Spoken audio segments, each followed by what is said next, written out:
Hello. Hello, Manoj ಅವರಾ? ಹೌದು, ನಾವು ಫೆಡೆಕ್ಸ್ ಇಂದ ಕಾಲ್ ಮಾಡ್ತಾ ಇದ್ದೀವಿ. ಹೇಳಿ. ನೀವು ಹಾಂಗ್ಕಾಂಗ್ ಕಳಿಸಿರೋ ಪಾರ್ಸಲ್ ಅಲ್ಲಿ ಡ್ರಗ್ಸ್, ಫೇಕ್ ಪಾಸ್ಪೋರ್ಟ್ ಮತ್ತೆ ಸಿಮ್ ಕಾರ್ಡ್ ಸಿಕ್ಕಿದೆ. ಡ್ರಗ್ಸಾ? ನಾನ್ ಯಾವ ಪಾರ್ಸಲ್ ಕಳ್ಸಿಲ್ಲ ರೀ. ಪಾರ್ಸಲ್ ಮೇಲೆ ನಿಮ್ ಮೊಬೈಲ್ ನಂಬರು ಅಡ್ರೆಸ್ಸೇ ಇರೋದು. ರೀ, ಯಾರೋ ಕಳ್ಸಿ ನನ್ನ ಹೆಸರು ಹಾಕಿದ್ರೆ ನಾನೇನ್ರಿ ಮಾಡಕ್ಕಾಗತ್ತೆ? ನೋಡಿ, ನಂಗದೆಲ್ಲ ಗೊತ್ತಿಲ್ಲ. ನಿಮ್ ಕಾಲ್ನ CBI ಟ್ರಾನ್ಸ್ಫರ್ ಮಾಡ್ತಾ ಇದೀವಿ. ದಯವಿಟ್ಟು ಹೋಲ್ಡ್ ಮಾಡಿ. CBI? Hello hello. ಯಾರಪ್ಪ? ಮನೋಜಾ? ಹೌದು. CBI ಇಂದ ಮಾತಾಡ್ತಾ ಇದ್ದೀನಿ. ನಿಮ್ಮ ಹೆಸರಲ್ಲಿ ಹೈಕೋರ್ಟ್ ಅರೆಸ್ಟ್ ವಾರೆಂಟ್ ಇದೆ. ಅರೆಸ್ಟ್ ವಾರೆಂಟಾ? ನಿಮ್ಮ ಆಧಾರ್ ನಂಬರ್ ಹೇಳಿ. 5583-684 ಸರ್. PAN number? ಸರ್ ಅದು 0325 ಸರ್. ನೀವು ಕೆಲಸ ಮಾಡೋ ಕಂಪ್ನಿ ನೋಡಿ. ನೀವು ಹೇಳಿ ಡೀಟೇಲ್ಸ್ ಎಲ್ಲ ಮ್ಯಾಚ್ ಆಗ್ತಾ ಇದೆ. ನೀವು ಈಗಲೇ ಹೊರಟು ಅಂಧೇರಿ ವೆಸ್ಟ್ ಪೊಲೀಸ್ ಸ್ಟೇಷನ್ಗೆ ಬನ್ನಿ. ಸರ್, ನಾನಿರೋದು ಬ್ಯಾಂಗ್ಳೂರಲ್ಲಿ ಸರ್. ಅರ್ಜೆಂಟಾಗಿ ಬಾಂಬೆಗೆ ಬಾ ಅಂದ್ರೆ ಹೇಗೆ ಬರಕ್ಕಾಗತ್ತೆ ಸರ್? ಸರಿ, ನಾವು ನಿಮ್ಮನ್ನ ಡಿಜಿಟಲ್ ಅರೆಸ್ಟ್ ಮಾಡ್ತಾ ಇದ್ದೀವಿ. ಡಿಜಿಟಲ್ ಅರೆಸ್ಟಾ? ಸರ್, ನಿಮ್ಗೆ ಅರೆಸ್ಟ್ ವಾರೆಂಟ್ ಕಳಿಸಿದ್ದೀನಿ. ನೀವು ಮನೆ ಬಿಟ್ಟೆಲ್ಲೂ ಹೋಗೋ ಹಾಗಿಲ್ಲ, ಯಾರ ಹತ್ರನೂ ಮಾತಾಡೋ ಹಾಗಿಲ್ಲ. ಈ ವಿಷಯನ ಯಾರಿಗೂ ಶೇರ್ ಮಾಡಬೇಡಿ. ಹಾಗೇನಾದ್ರು ಮಾಡಿದ್ರೆ 5 ವರ್ಷ ಜೈಲು ಮತ್ತೆ 10 ಲಕ್ಷ ದಂಡ ಕಟ್ಟಬೇಕಾಗತ್ತೆ. ಮತ್ತೆ ನಿಮ್ಮ ಅಕೌಂಟ್ ಡೀಟೇಲ್ಸ್ನ ನಮಗೆ ಇಮಿಡಿಯೇಟ್ ಆಗಿ ಕಳಿಸಿ. ಇನ್ನು 1 ಗಂಟೆಯಲ್ಲಿ DCP ಅವರು ನಿಮ್ಮ ಹತ್ರ ಮಾತಾಡ್ತಾರೆ. ಸ್ಕೈಪ್ನ ಇನ್ಸ್ಟಾಲ್ ಮಾಡಿಕೊಂಡು ರೆಡಿ ಇರಿ. Okay sir.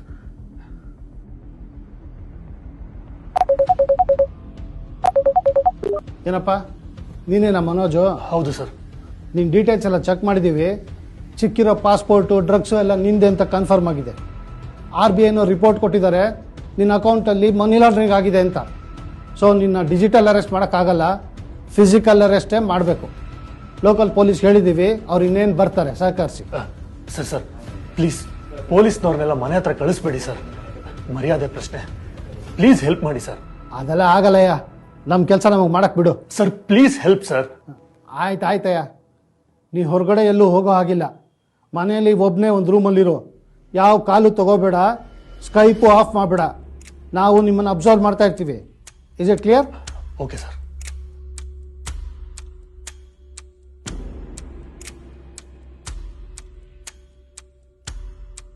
Manoj, full investigation ಆಗಿದೆ. ನೀವು ಇನ್ನೋಸೆಂಟು, ಟ್ರ್ಯಾಪ್ ಆಗಿದ್ದೀರಾ ಅಂತ ಅನ್ನಿಸ್ತಾ ಇದೆ. ಆದರೆ ಮನಿ ಲಾಂಡ್ರಿಂಗ್ ಇನ್ನೂ ಫೈನಲೈಸ್ ಆಗಿಲ್ಲ. ಒಂದು ಕೆಲಸ ಮಾಡಿ, ನಾನು ಒಂದು ಗೌರ್ಮೆಂಟ್ ಅಕೌಂಟ್ ನಂಬರ್ ಕೊಡ್ತೀನಿ, ಅದಕ್ಕೆ ನಿಮ್ಮ ಫಂಡ್ಸ್ ಎಲ್ಲ ಟ್ರಾನ್ಸ್ಫರ್ ಮಾಡಿಬಿಡಿ. ಮನಿ ಲಾಂಡ್ರಿಂಗ್ ಆಗಿದ್ದರೆ ಅದನ್ನು ಡಿಡಕ್ಟ್ ಮಾಡಿ ಬ್ಯಾಲೆನ್ಸ್ ಎಲ್ಲ ನಿಮ್ಮ ಅಕೌಂಟ್ಗೆ ವಾಪಸ್ ಟ್ರಾನ್ಸ್ಫರ್ ಮಾಡಿಬಿಡ್ತೀವಿ. ನಾನು ಇಷ್ಟು ಸಹಾಯ ಮಾಡಬಲ್ಲೆ ನಿಮಗೆ. Okay sir. ನಿಲ್ಸಿ. ಅಕೌಂಟ್ಗೆ ದುಡ್ಡು ಕಳಿಸಿದ್ರೆ ನಿಮ್ಮ ದುಡ್ಡೆಲ್ಲ ಕಳ್ಕೊಳ್ತೀರಾ? ಏನು ಹೇಳ್ತಿದ್ದೀರಾ ಸರ್? ನಮಸ್ಕಾರ, ನಾನು ದಯಾನಂದ್, ನಮ್ಮ ಬೆಂಗಳೂರಿನ ನಿಮ್ಮ ಪೊಲೀಸ್ ಕಮಿಷನರ್. ಇತ್ತೀಚಿನ ದಿನಗಳಲ್ಲಿ ಸೈಬರ್ ವಂಚಕರು ನಿಮ್ಮನ್ನ ವಂಚಿಸಲು ನಿಮ್ಮ ಖಾಸಗಿ ಮಾಹಿತಿಯನ್ನ ಬೇರೆ ಬೇರೆ ಮೂಲಗಳಿಂದ ಪಡೆದುಕೊಂಡು ನಿಮ್ಮನ್ನ VVIP ಕರೆಗಳ ಮೂಲಕ ಸಂಪರ್ಕಿಸಿ ತಾವು ಕೊರಿಯರ್ ಕಂಪನಿಗಳು ಅಥವಾ CBI, ED ಅಥವಾ ಮುಂಬೈ ಪೊಲೀಸ್, ಡೆಲ್ಲಿ ಪೊಲೀಸ್ ಅಂತ ಹೇಳಿ, ನಾರ್ಕೋಟಿಕ್ ಡಿಪಾರ್ಟ್ಮೆಂಟ್ ಅಂತ ಹೇಳಿ ನಿಮ್ಮನ್ನ ನಂಬಿಸಿ ನಿಮ್ಮ ಒಂದು ಯಾರ ಸಂಪರ್ಕವೂ ನೀವು ಬಾರದೆ ಡಿಜಿಟಲ್ ಅರೆಸ್ಟ್ ಮಾಡಿದ್ದೇವೆ ಅಂತ ಒಂದು ಬೆದರಿಕೆಯನ್ನು ಹಾಕಿ, ನಂತರ ನೀವು ಮನಿ ಲಾಂಡ್ರಿಂಗ್ ನಲ್ಲಿ ಅಥವಾ ಡ್ರಗ್ ಸಪ್ಲೈನಲ್ಲಿ ಅಥವಾ ಇತರ ಕಾನೂನು ಬಾಹಿರ ಚಟುವಟಿಕೆಗಳಲ್ಲಿ ಭಾಗಿಯಾಗಿದ್ದೀರಿ ಅಂತ ಹೇಳಿ ನಿಮ್ಮನ್ನ ಹೆದರಿಸಿ ನಿಮ್ಮಿಂದ ಬೇರೆ ಬೇರೆ ಬ್ಯಾಂಕ್ ಖಾತೆಗಳಿಗೆ ಹಣವನ್ನ ವರ್ಗಾವಣೆ ಮಾಡಿಕೊಂಡು ಮೋಸ ಮತ್ತು ವಂಚನೆ ಮಾಡ್ತಾ ಇರತಕ್ಕಂಥದ್ದು ಕಂಡು ಬಂದಿದೆ.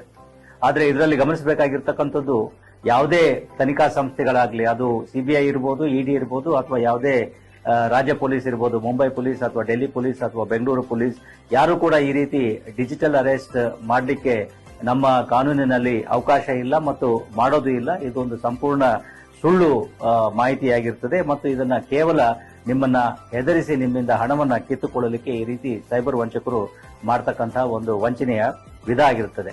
ಆದ್ರಿಂದ ನೀವು ಯಾವುದೇ ಈ ರೀತಿಯ ಕರೆಗಳನ್ನ ನೀವು ಸ್ವೀಕರಿಸಿದ್ದೇ ಆದಲ್ಲಿ, ಯಾರಾದರೂ ಈ ರೀತಿ ನಿಮ್ಮನ್ನ ಈ ಕಾನೂನು ಬಾಹಿರ ಚಟುವಟಿಕೆಗಳು ನೀವು ತೊಡಗಿದ್ದೀರಿ ಅಂತೇಳಿ ಹೆದರಿಸಿ ನಿಮ್ಮನ್ನ ಡಿಜಿಟಲ್ ಅರೆಸ್ಟ್ ಮಾಡತಕ್ಕಂತಹ ಒಂದು ಸನ್ನಿವೇಶ ಉದ್ಭವ ಆಗದಲ್ಲಿ ತಕ್ಷಣವೇ ಆ ಕರೆಯನ್ನ ಕಟ್ ಮಾಡಿ ನೇರವಾಗಿ 1930ಗೆ ಕಾಲ್ ಮಾಡಿ ಎಲ್ಲ ಮಾಹಿತಿಗಳನ್ನ ನೀಡಿದ್ರೆ ಅವರು ಇದ್ರ ಮೇಲೆ ಕ್ರಮ ಕೈಗೊಳ್ಳುತ್ತಾರೆ. ಅಥವಾ ನೀವು ಸ್ಥಳೀಯ ಪೊಲೀಸ್ ಠಾಣೆಗೆ ಹೋಗಿ ಅಲ್ಲಿಯೂ ಕೂಡ ಇದರ ಬಗ್ಗೆ ಮಾಹಿತಿಯನ್ನ ನೀಡಬಹುದಾಗಿದೆ.